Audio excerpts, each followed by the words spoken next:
नमस्कार दोस्तों, साहित्यिक कहानियों के इस चैनल कहानियाँ जिंदगी की पर मैं शैली नारायण आप सब साहित्य प्रेमियों का बहुत बहुत स्वागत करती हूँ।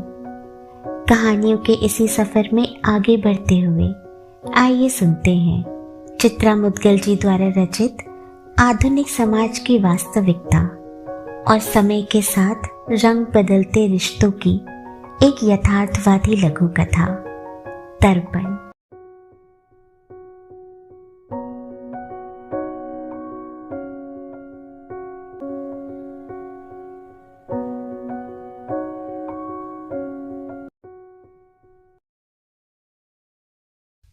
पापा जी, ये सुबह सुबह उठते ही आप साइकिल की सीढ़ी क्यों लगा देते हैं? कितना मनहूस गाना है। जब दिल ही टूट गया हम जी कर क्या करेंगे। गाना क्या है? रोना है, रोना बंद कीजिए। 50 नई सीडी अमृता ने लाकर रखी हुई है घर में, उन्हें सुनिए। पापा जी, आपने तो हद कर दी। ये लैंडलाइंस का बिल 1200 रुपए, इतना? हम तो कहीं करते ही नहीं फोन, घर में होते ही कब हैं। दफ्तर से खटखटा रात सोने भर के लिए तो घर आते हैं। हमारे रहते किसी का फोन आ गया तो उठा भर लेते हैं। जिन्हें करना होता है उन्हें दफ्तर से कर लेते हैं। अपने अपने मोबाइल हमारे पास हैं। आपको मोबाइल दिया नहीं क्योंकि आपको पेसमेकर लगा हुआ है। अमृता बता रही थी तुम फिजूल बना रहे हो। गनीमत समझो कि बिल कम आया है।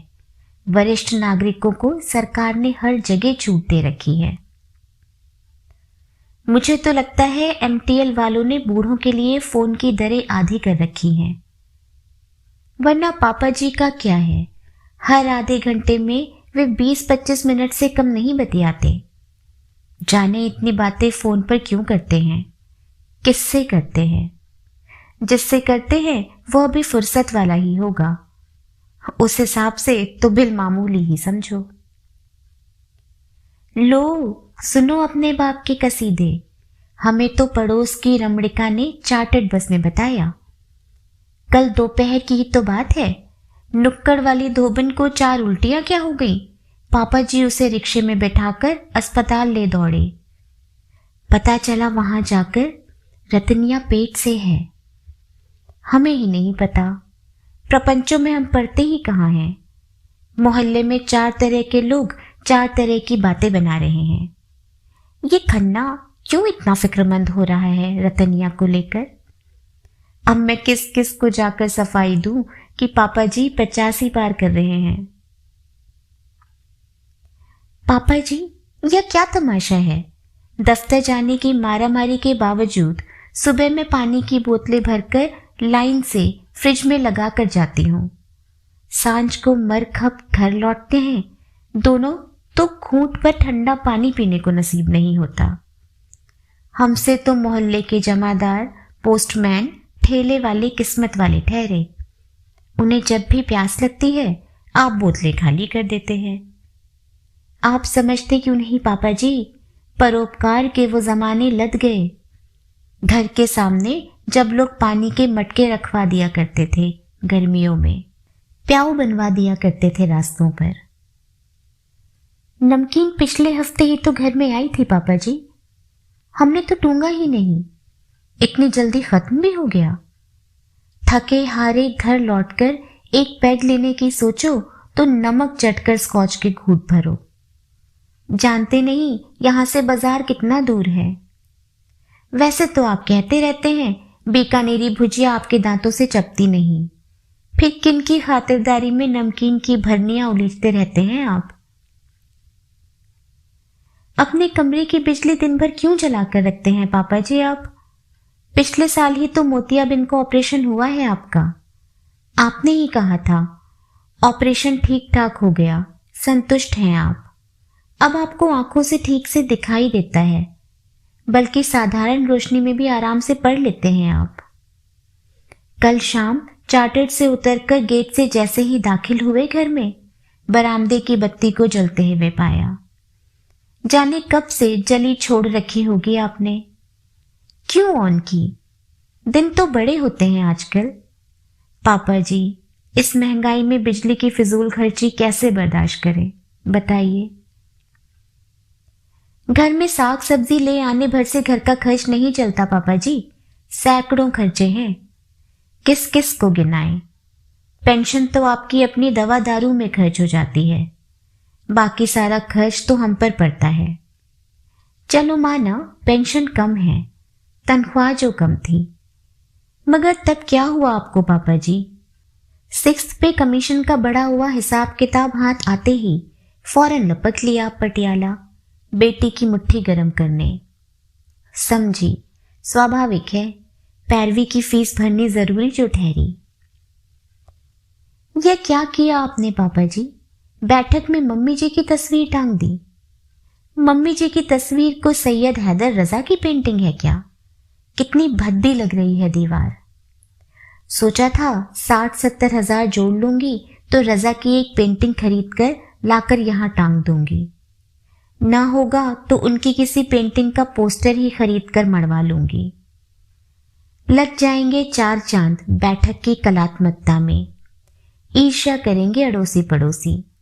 उनके घर की दीवार पर रजा की पेंटिंग सजी हुई है। सच तो ये है पापा जी, जोड़ गांठ कर बंगला बनवा लेने भर से कोई बंगले वाला नहीं हो जाता। बंगले में रहने के लिए बंगलों वाली जैसी औकात भी होनी चाहिए। औकात तो वही है, जहां बैठकर चाय पी, कुर्सी के नीचे कप प्लेट सरका दी। मक्खियां भिनकती हैं तो भिनकती रहें, क्या फर्क पड़ता है। फिर सुधरने में क्या सुख जो पसरने में मिलता है। माना संपत्ति कर में वरिष्ठ नागरिकों को भारी छूट मिलती है। तर्क सही है आपका पापा जी, सही सोचते हैं आप। पैसे हमारे बचते हैं और हमें बचाने ही चाहिए। इफरात में नहीं कमाते हम, लेकिन जो काम मरने के बाद होना है वह अगर मरने से पहले हो जाए और शांति से हो जाए तो इससे अच्छी बात और क्या हो सकती है। इकलौता वारिस हूं आपका, दोनों कमाते हैं, आराम से भर लेंगे बड़ा हुआ संपत्ति कर। जितना खर्च मेरे नाम घर कराने में अभी आएगा, आपके ना रहने पर उसी काम का 4 गुना अधिक भरना होगा, शायद उससे भी ज्यादा। बोलिए पापा जी, कागजात कब तैयार करवाऊं? वकील कह रहा था रजिस्ट्री के समय आपके पापा जी को मजिस्ट्रेट के सामने उपस्थित होना पड़ेगा, उनसे उनकी मर्जी पूछी जाएगी। वैसे मजिस्ट्रेट रजिस्ट्री के लिए घर भी आ सकते हैं, लेकिन उनके घर आने की फीस 60-70 हजार से कम ना होगी। इधर आपके हाथों में कंपन शुरू हो गया है पापा जी। पेंशन कार्यालय में पेंशन क्लर्क शिकायत करने लगे हैं, खन्ना साहब के हस्ताक्षर बदलने लगे हैं। बाकी तो आप सोच लीजिए पापा जी। दोस्तों, ये कोई कहानी नहीं, हर घर में किसी न किसी स्तर पर होने वाली, हर परिवार के सामान्य वार्तालापों के कुछ अंश हैं और उन बुजुर्गों की जिंदगी की शाम के वो आखिरी पलों की दास्तान है जिनके लिए उनके अपने आँखों के तारे ही 2 पल सुकून से गुजारने के लिए जमीन तंग कर देते हैं। जीवन के इन्हीं सच को सामने लाती हृदय स्पर्शी कहानी के साथ अब चलती हूँ, फिर मिलूंगी। तब तक अपना और अपनों का बहुत सा ख्याल रखें। अब तक ना किया हो या चैनल पर पहली बार आए हो तो चैनल को सब्सक्राइब करना ना भूलें। पसंद आए तो वीडियो को लाइक और शेयर करें। स्वस्थ, सुरक्षित, प्रसन्न और संवेदनशील रहें। नमस्कार।